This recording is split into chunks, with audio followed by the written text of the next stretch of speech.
Doctor Mohan Varghese, കേന്ദ്ര സർക്കാരിൽ മൂന്നാം ടൈം തികയ്ക്കാൻ ശ്രമിക്കുന്ന നരേന്ദ്രമോദി സർക്കാർ എപ്പോഴും പറഞ്ഞുകൊണ്ടിരുന്നത് BJPക്കെതിരെ അഴിമതി, തട്ടിപ്പ് എന്നീ ആരോപണങ്ങൾ ഇല്ല എന്നാണ്. പക്ഷേ കാര്യങ്ങൾ അങ്ങനെയല്ല എന്ന് തെളിഞ്ഞുകൊണ്ടിരിക്കുകയാണ്. അയോധ്യ, മഥുര ക്ഷേത്രങ്ങളിലെ തട്ടിപ്പ്, മധ്യപ്രദേശ് മുഖ്യമന്ത്രിക്കെതിരായ ഭൂമി ഇടപാട് ആരോപണം എന്നിവ BJPക്ക് ഇപ്പോൾ തന്നെ വലിയ ക്ഷീണമായിട്ടുണ്ട്. അടുത്ത വർഷത്തെ ഉത്തർപ്രദേശ് നിയമസഭാ തെരഞ്ഞെടുപ്പ് BJPക്ക് ശരിക്കും ഒരു പരീക്ഷണമാകുമോ? മറ്റൊരു കാര്യം, ഈ നീറ്റ് പരീക്ഷാ ക്രമക്കേടിലെ കേന്ദ്ര വിദ്യാഭ്യാസ മന്ത്രിക്കെതിരായ പ്രക്ഷോഭം തുടരുകയാണ്. കോക്രോച്ച് ജനതാ പാർട്ടി, FCRI, പാർട്ടികളെ പിളർത്തി ഒപ്പം നിർത്തൽ തുടങ്ങിയ തന്ത്രങ്ങളുമായി മുന്നോട്ടു പോകുമ്പോഴാണ് ഈ അഴിമതി കഥകൾ ഓരോന്നായി പുറത്തു വരുന്നതും. രണ്ടാം മൻമോഹൻ സിംഗ് സർക്കാരിൻ്റെ കാലം പോലെ അഴിമതികൾ നിറയുന്നതാകുമോ, അല്ലെങ്കിൽ അഴിമതി കഥകൾ കൂടുതൽ പുറത്തു വരുന്നതാകുമോ മൂന്നാം മോദി സർക്കാരിൻ്റെ കാലഘട്ടവും? ഇവിടെ എല്ലാം ഭദ്രം, ഇനി ഒരു ആശങ്കയ്ക്കും അടിസ്ഥാനമില്ല. വാഴ്വ്, പെർമനൻ്റായ വാഴ്ച, ഉറപ്പ് എന്ന് ചിന്തിക്കുന്ന ഇടത്ത് നിന്നുമാണ് സാമ്രാജ്യങ്ങൾ തകരുന്നത്. അതാണ് ചരിത്രത്തിൽ പലപ്പോഴും കണ്ടിട്ടുള്ളത്. മോദി കെട്ടിപ്പടുത്ത ഒരു സാമ്രാജ്യമുണ്ട്.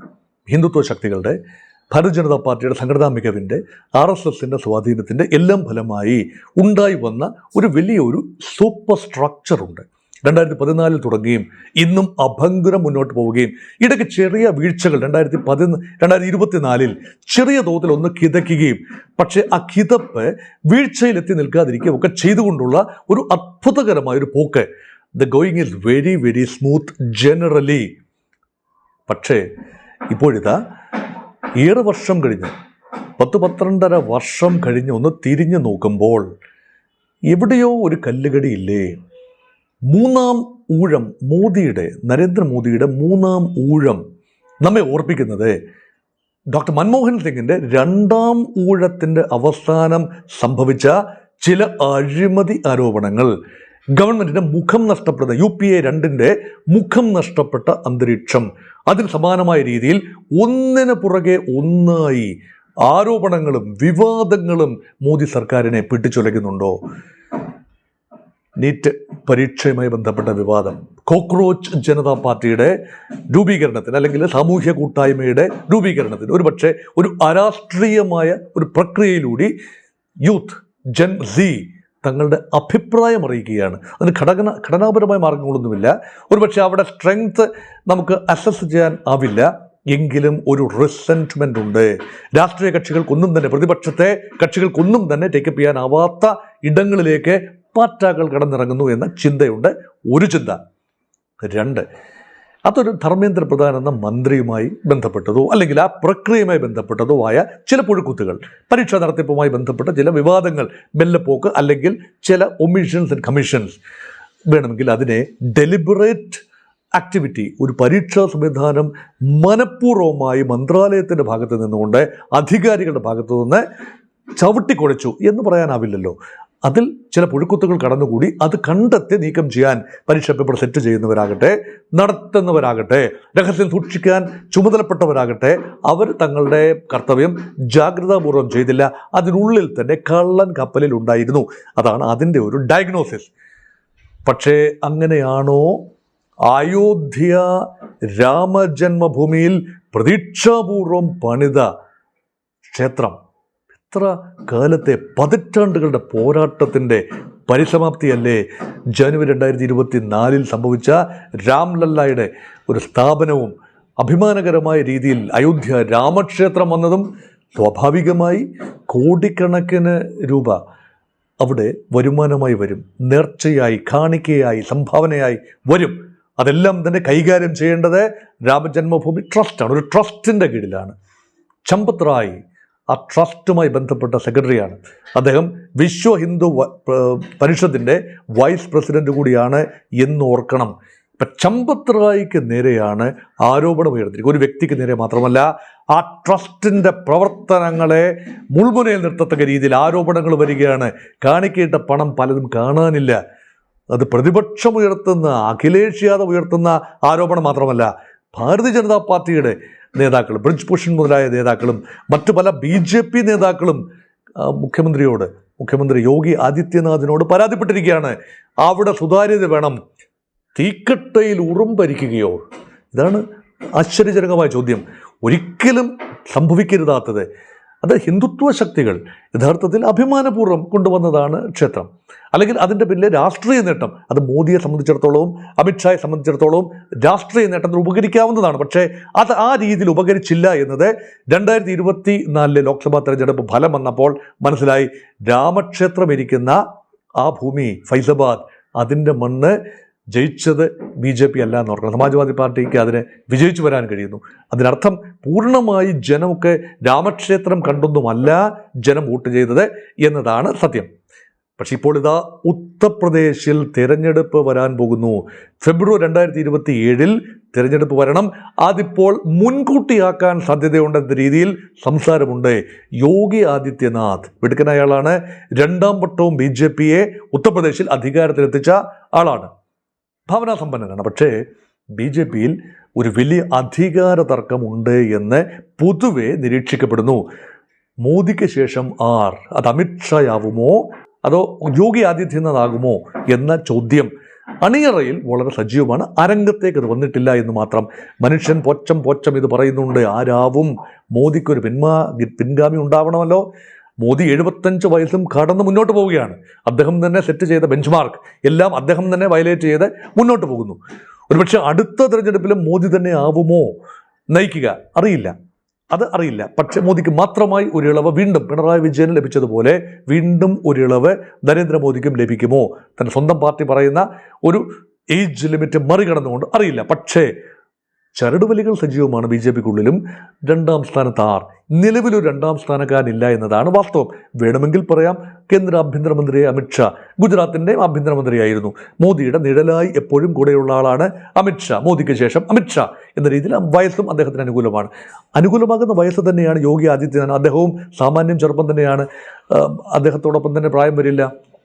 അമിത്ഷായോടൊപ്പം തന്നെ പ്രായം വരുന്നില്ല യോഗി ആദിത്യനാഥിന്. അപ്പോൾ ഇവർ തമ്മിലുള്ള പോരാട്ടത്തിൻ്റെ ഒരു സൂചനയാണോ ഇങ്ങനെ വരുന്ന ആരോപണങ്ങൾ? അത് യോഗിക്ക് കൊള്ളുമോ, മോദിക്കിട്ടാണോ ആത്യന്തികമായി കൊള്ളാൻ പോകുന്നത്? തീർച്ചയായും ഇതിൻ്റെ അനുരണങ്ങൾ ഉണ്ടാവാൻ സാധ്യതയുണ്ട്. അത് തുച്ഛീകരിച്ചു കൊണ്ടുവരാൻ ഒരുപക്ഷെ ഇലക്ഷൻ പ്രീപോൺ ചെയ്തുകൊണ്ട് ഡാമേജ് കൺട്രോളിന് വേണ്ടി ശ്രമിക്കുകയാണ് എന്ന രീതിയിൽ സംസാരമുണ്ട്. ഒരുപക്ഷെ ഒരു ഫ്ലാഷ് ഇലക്ഷൻ പെട്ടെന്ന് നവംബറിലോ ഡിസംബറിലോ ഈ വർഷം അല്ലെങ്കിൽ ഒക്ടോബറിൽ തന്നെയോ ഒരു ഇലക്ഷൻ ഉത്തർപ്രദേശിൽ പ്രീപോൺ ചെയ്തുകൊണ്ട് ഫെബ്രുവരി 2027 വരെ വെയിറ്റ് ചെയ്യാതെ ഒരു ഇലക്ഷൻ BJP പ്ലാൻ ചെയ്യുന്നു എന്ന് പറയുന്നു. അതാണ് ഒന്ന്. ഉത്തർപ്രദേശ് എന്നത് ഡൽഹിയിലേക്കുള്ള ദേശീയ ഭരണത്തിലേക്കുള്ള കവാടമാണെന്നാണ് എപ്പോഴും പറയുന്നത്. ഉത്തർപ്രദേശ് ആര് ഭരിക്കുന്നു അവരായിരിക്കും ഇന്ത്യ ഭരിക്കുന്നത് എന്നതാണ് മുൻകാലങ്ങളിലെ അനുഭവം. നിയമസഭാ തെരഞ്ഞെടുപ്പ് വളരെ നിർണായകമാണ്. ലോക്സഭാ തെരഞ്ഞെടുപ്പിൽ 80-ൽ 43 സീറ്റുകൾ നേടിയത് ഇന്ത്യ മുന്നണിയാണെന്ന് ഓർക്കണം. അഖിലേഷ് യാദവിൻ്റെ പാർട്ടിക്ക് 37 സീറ്റ് കിട്ടി. ബാക്കി സീറ്റ് കോൺഗ്രസിന് ലഭിച്ചു. അതുകൊണ്ട് പ്രതിപക്ഷം അവിടെ സജീവമാണ് എന്ന ധാരണയുണ്ടാവുന്നു. പക്ഷേ മഹാരാഷ്ട്രയിലും അതുതന്നെയായിരുന്നു അവസ്ഥ. തെരഞ്ഞെടുപ്പ് നടന്നപ്പോൾ മഹാരാഷ്ട്രയിലെ സിംഹഭാഗം 48-ൽ 30 സിംഹഭാഗം സീറ്റുകളും ഇന്ത്യ മുന്നണി നേടിയിരുന്നു ലോക്സഭാ തെരഞ്ഞെടുപ്പിൽ. നിയമസഭാ തെരഞ്ഞെടുപ്പിൽ വന്നപ്പോൾ 4/3 ഭൂരിപക്ഷത്തിൽ BJP, ശിവസേന, ഷിൻഡെ അല്ലെങ്കിൽ അതുപോലെ NCPയുടെ അജിത് പവാർ വിഭാഗം എല്ലാം ചേർന്ന മുന്നണി അധികാരത്തിലെത്തി. BJPയുടെ മുഖ്യമന്ത്രി ഉണ്ടായി. ഫഡ്നാവിസ് അവിടെ മുഖ്യമന്ത്രിയായിട്ട് വരുന്നു. അപ്പോൾ ഇതെല്ലാം കാട്ടുന്നത് ഉത്തർപ്രദേശിൽ BJPക്ക് എല്ലാം നഷ്ടപ്പെട്ടു എന്ന് കരുതുന്നത് ശരിയല്ല. BJPക്ക് അധികാരം എന്തു വിധത്തിലും നിലനിർത്തിയേ പറ്റൂ. അപ്പോഴാണ് കൂനിന്മേൽ കുരു എന്ന നിലയിൽ തൊട്ടടുത്ത സംസ്ഥാനം, ഏറെക്കാലമായി BJP ഭരണത്തിലുള്ള ശിവരാജ് സിംഗ് ചൗഹാൻ 3 തവണ ഭരിച്ച, ഇപ്പോൾ മോഹൻ യാദവ് ഭരിക്കുന്ന മധ്യപ്രദേശിൽ നിന്നും വലിയ ഭൂമി വിവാദം വരുന്നു. മോഹൻ യാദവ് എന്ന BJP മുഖ്യമന്ത്രിയെ ടാർഗറ്റ് ചെയ്യുന്ന വിവാദമാണ്. 2023 മുതൽ വിവിധങ്ങളായ ഘട്ടത്തിൽ മോഹൻ യാദവ് സ്വകാര്യമായി അദ്ദേഹത്തിൻ്റെ ഇഷ്ടക്കാർക്കും അദ്ദേഹത്തിൻ്റെ ഭാര്യയ്ക്കും മക്കൾക്കും ഒക്കെ അവരുടെയൊക്കെ പേരിൽ ഭൂമി വാങ്ങിക്കൂട്ടി. പലയിടത്തായി ഭൂമി വാങ്ങിക്കൂട്ടി എന്ന വിവാദം വരുന്നു. അപ്പോൾ അതിന് പിന്നിൽ അന്വേഷണത്തിലേക്ക് നീങ്ങുകയാണെങ്കിൽ മധ്യപ്രദേശ് ഒരു വലിയ പ്രശ്നമായി വരുന്നു. അത് മാത്രമല്ല, ഇവിടെ BJP ആഗ്രഹിക്കുന്ന ചില നിയമനിർമ്മാണങ്ങളുണ്ട്. ഇത് മുന്നോട്ട് കൊണ്ടുപോകണമെങ്കിൽ കൃത്യമായ 3/2 ഭൂരിപക്ഷം വേണം. നേരത്തെ ഒരു വീഡിയോയിൽ ഞാൻ സൂചിപ്പിച്ചതുമാണ്, വിശദമായി സൂചിപ്പിച്ചതാണ്. BJP രണ്ട് കാര്യങ്ങൾ ആഗ്രഹിക്കുന്നു. Perpetual rule. BJPക്കും സഖ്യകക്ഷികൾക്കും NDAക്ക് നിരന്തരം ഭാരതം ഭരിക്കാൻ ഒരു അവസരം ലഭിക്കണമെങ്കിൽ BJPയുടെ തന്നെ കണക്കുകൂട്ടൽ, ഇൻഡിപെൻഡന്റ് കണക്കുകൂട്ടലൊന്നുമല്ല, BJPയുടെ കണക്കുകൂട്ടലിൽ രണ്ട് കാര്യങ്ങൾ സംഭവിക്കണം. സമാന്തരമായി ഒരുമിച്ച് ദേശീയ തെരഞ്ഞെടുപ്പും സംസ്ഥാന നിയമസഭാ തെരഞ്ഞെടുപ്പും നടക്കണം. അപ്പോൾ സംസ്ഥാന നിയമസഭകളുടെ കാലാവധി അതനുസരിച്ച് ക്രമീകരിക്കണം, വെട്ടിക്കുറയ്ക്കണം. കൃത്യം 5 വർഷ ഇടവേളയിൽ പാർലമെന്റിലേക്കും സംസ്ഥാന നിയമസഭകളിലേക്കും തിരഞ്ഞെടുപ്പ് നടക്കണം.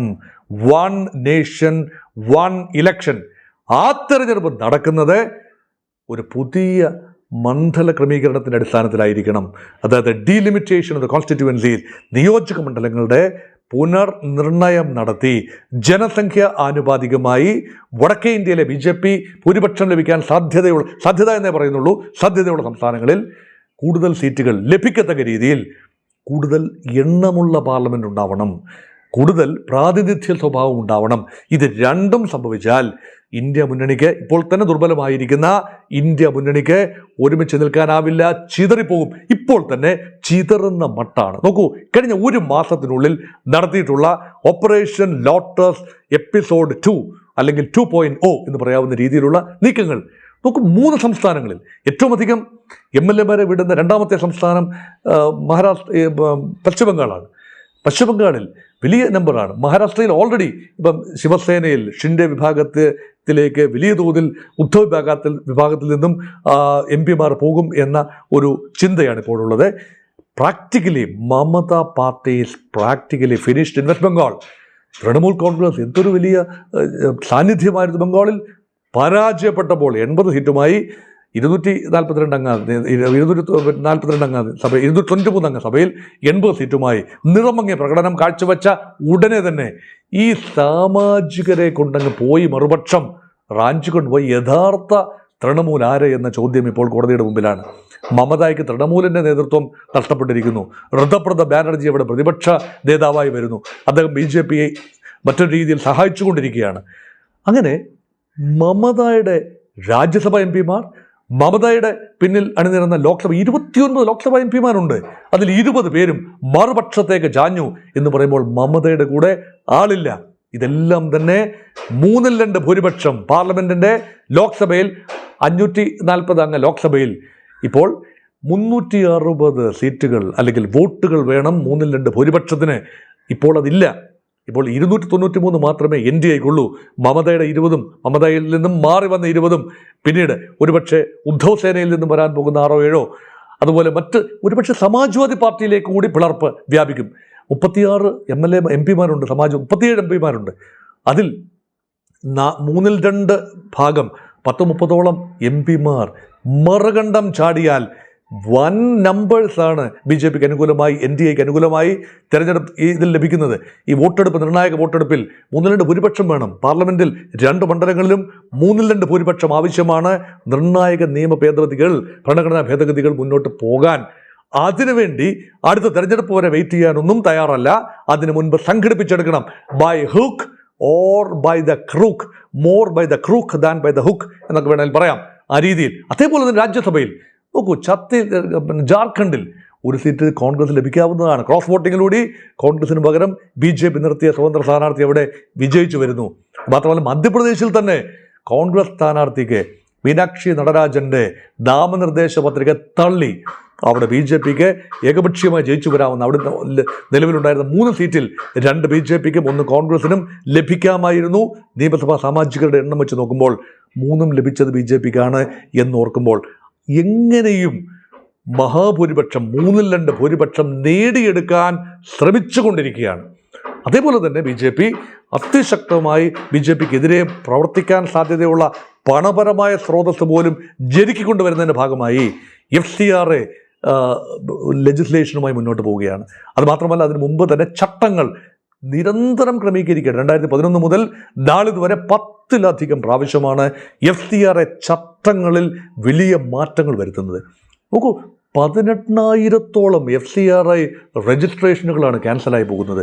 ഈ രാജ്യത്താകമാനം ഇപ്പോൾ നിലവിൽ ഏതാണ്ട് 14,800 രജിസ്ട്രേഷനുകൾ മാത്രമേ നിലവിൽ ഇപ്പോൾ ലീഗലി അവൈലബിൾ ആയിട്ടുള്ളൂ. അത് തന്നെ പണം റൈസ് ചെയ്യുന്നതിന് ഒരുപാട് നിബന്ധനകളാണ്. വിദേശ ഫണ്ടിങ് സ്വീകരിക്കുമ്പോൾ കർശനമായ നിബന്ധനകൾ പറയുകയാണ് അതിനകത്ത് ഒരു എൻഡ് പർപ്പസ് 105ഓളം വിവിധങ്ങളായ പർപ്പസുകൾ അവിടെ പറയുകയാണ്. അതിൽ എന്താണ്, ഒരു സംസ്ഥാനത്ത് മാത്രം ഒതുങ്ങി നിൽക്കാൻ പറ്റില്ല പലപ്പോഴും ഈ NGOകൾക്ക്. അത് മതപരമായ കാര്യങ്ങൾക്ക് ചിലവാക്കാം തുക, അല്ലെങ്കിൽ സാമ്പത്തികമായ കാര്യങ്ങൾക്കാകാം, വിദ്യാഭ്യാസമാകാം, ആരോഗ്യമാകാം. പർപ്പസ് സ്റ്റേറ്റ് ചെയ്യുമ്പോൾ അതിൽ അപാകതയുണ്ട് എങ്കിൽ ക്യാൻസലേഷൻ ആ രീതിയിൽ പോകുമ്പോൾ കടിഞ്ഞാൺ വീഴുകയാണ് വിദേശ ഫണ്ടിങ്ങിന്. അത് BJP പ്രതിരോധമൊരുക്കുകയാണ്. അപ്പം അങ്ങനെ FCRIയിലൂടെ BJP പ്രതിരോധമൊരുക്കുന്നു. ക്രിസ്ത്യൻ ന്യൂനപക്ഷങ്ങൾക്കുൾപ്പെടെ വരാവുന്ന ചില നേട്ടങ്ങൾ, അല്ലെങ്കിൽ FCRI ഫണ്ടുകൾ ക്രിസ്ത്യൻ ന്യൂനപക്ഷം മാത്രമല്ല ഉപയോഗിക്കുന്നത്, മറ്റ് പല ന്യൂനപക്ഷങ്ങൾ മാത്രമല്ല ഉപയോഗിക്കുന്നതെന്നും കൂടെ ഓർക്കണം. ഇത്രയും രജിസ്ട്രേഷനിൽ മഹാഭൂരിപക്ഷം ന്യൂനപക്ഷങ്ങളുടെ അല്ല എന്നുകൂടി ഓർക്കണം. അതിൽ വരുന്ന ഫണ്ടുകളും നമ്മൾ നോക്കേണ്ടതാണ്. ഇതെല്ലാം നോക്കിക്കഴിയുമ്പോൾ BJP പഴുത്തുകൾ അടച്ച് മുന്നോട്ട് പോകുന്നു. NDAയുടെ തേർവാഴ്ച ഇനിയും സംഭവിക്കും എന്ന നിലയിൽ വരുമ്പോഴാണ് വലിയ രീതിയിൽ പടലപിണക്കങ്ങൾ ഉണ്ടാകുന്നത്, വലിയ രീതിയിൽ ആരോപണങ്ങൾ ഉണ്ടാകുന്നത്. ഈ ആരോപണങ്ങളുടെ പെരുമഴ ഞാൻ എണ്ണി പറഞ്ഞു. ഈ വിദ്യാഭ്യാസ നടത്തിപ്പ്, പരീക്ഷാ നടത്തിപ്പ്, അയോധ്യയുമായിട്ട് ബന്ധപ്പെട്ട വിവാദം, കാണിക്കയിൽ നിന്ന് മോഷ്ടിക്കുന്ന ഒരു കാര്യം, പണം കാണാനില്ല, കാണിക്ക വഞ്ചിയിലെത്തുന്ന പണം കാണാനില്ല, എണ്ണിത്തിട്ടപ്പെടുന്നവരുടെ കരങ്ങൾ ശുദ്ധമാണോ എന്നറിയില്ല. ഇതൊക്കെ വൈകാരികമായ അനുഭവമല്ലേ? അതുകൊണ്ട് തീർച്ചയായും BJPക്ക് ഭയക്കാനേറെയുണ്ട്. ഉത്തർപ്രദേശിലെ തിരഞ്ഞെടുപ്പിലേക്ക് സമയമൊന്നുമായിട്ടില്ല, പക്ഷേ this is A curtain riser. മാറി വരുന്ന ഭാരതത്തിലെ ചിന്തകൾ അത് ക്രോഡീകരിച്ച് മുന്നോട്ട് കൊണ്ടുപോകാൻ, BJPക്ക് എതിരായ ഒരു സഖ്യമായി വയബിളായി മുന്നോട്ട് പോകാൻ ഇന്ത്യ മുന്നണിക്ക് ഈ കഴിഞ്ഞ 2 മാസത്തിനുള്ളിൽ സാധിച്ചിട്ടില്ല. ഇന്ത്യ മുന്നണിയുടെ ഏറ്റവും നല്ല കാലമെന്ന് പറയുന്നത് ഈ ലെജിസ്ലേഷൻ, വിമൻസ് റിസർവേഷൻ ആക്ടിൻ്റെ കെയറോഫിൽ വന്ന മണ്ഡല പുനർനിർണയ നീക്കത്തെ ഒരുമിച്ച് എതിർത്ത് തോൽപ്പിച്ചു. അതിനുശേഷം DMK വിട്ടുപോകുന്നു, മറ്റു പല പാർട്ടികളിൽ പിളർപ്പുണ്ടാകുന്നു എന്ന് വേണ്ട. ഇന്ത്യ മുന്നണിക്ക് കണ്ടക ശനിയാണ്. അത് കൊണ്ടേ പോകൂ എന്നാണോ, അതോ ഇന്ത്യ മുന്നണിക്ക് വന്ന കണ്ടകശനി കോൺഗ്രസിന് അനുകൂലമാകുമെന്ന് ചിന്തിക്കുന്നവരുമുണ്ട്. പല പാർട്ടികളും, ശരത് പവാറിൻ്റെ പാർട്ടി, അതുപോലെ ജഗൻമോഹൻ റെഡ്ഡിയുടെ പാർട്ടി, മമതാ ബാനർജിയുടെ പാർട്ടി, ഇതൊക്കെ കോൺഗ്രസിലേക്ക് ഒരു കാലത്ത് കോൺഗ്രസിൽ ഉണ്ടായിരുന്നതാണ്. തിരിച്ചു വരാനുള്ള സാഹചര്യം ഇതുകൊണ്ട് ഒരുങ്ങുമോ? അതുകൊണ്ട് ഇന്ത്യ മുന്നണിക്കുണ്ടായ നഷ്ടം കോൺഗ്രസ് എന്ന വ്യക്തിപരമായ പാർട്ടിക്ക്, ഒരു കോൺഗ്രസ് എന്ന ഇൻഡിവിജ്വൽ പാർട്ടിക്ക് ഗുണകരമാവുമോ എന്ന ചിന്തയും ഇക്കാര്യത്തിൽ പ്രകടമായി നമ്മൾ ആലോചിക്കേണ്ടതുണ്ട്. അതുകൊണ്ട് സങ്കീർണമായ ഒരു ദേശീയ രാഷ്ട്രീയ സിറ്റുവേഷനിലേക്ക് ഭാരതം നീങ്ങുന്നു എന്ന നിഗമനത്തോടെ പ്രേക്ഷകർക്ക് അഭിപ്രായം പ്രകടിപ്പിക്കൂ. BJP on the decline, or is Congress on the ascendancy, or is India front liable to fail once again? വിവിധങ്ങളായ ചിന്തകളുണ്ടാവും. പക്ഷേ ആരോപണങ്ങൾ ആദ്യമായിട്ടാണ്, മോദി സർക്കാരിനെതിരെ ആദ്യമായിട്ടാണ് ഇത്രയും വസ്തുനിഷ്ഠവും കൃത്യവുമായ ആരോപണങ്ങൾ ഉണ്ടാവുന്നത്. എത്രത്തോളം പിടിച്ചു നിൽക്കാനാവും എന്നത് ചിന്തനീയം. ഓക്കെ, എന്തായാലും താങ്കൾ സൂചിപ്പിച്ചതുപോലെ BJPക്ക് എന്നും ഇന്ത്യ ഭരിക്കണം. അതിനുള്ള കരുക്കൾ നീക്കുമ്പോഴാണ് NDAയിൽ വലിയ പടലപ്പിണക്കങ്ങൾ ഉണ്ടാകുന്നത്. BJPക്ക് ഭയക്കാൻ ഏറെയുണ്ട്. പക്ഷേ മാറി വരുന്ന ചിന്തകൾ ക്രോഡീകരിച്ച് കൊണ്ടുപോകാൻ ഇന്ത്യ മുന്നണിക്ക് സാധിക്കുന്നില്ല എന്നതും എടുത്തു പറയേണ്ടതാണ്. ഇന്ത്യ മുന്നണിക്ക് കണ്ടകശനി അത് കൊണ്ടേ പോകൂ എന്നാകുമോ എന്നൊക്കെ കാത്തിരുന്ന് കാണാം.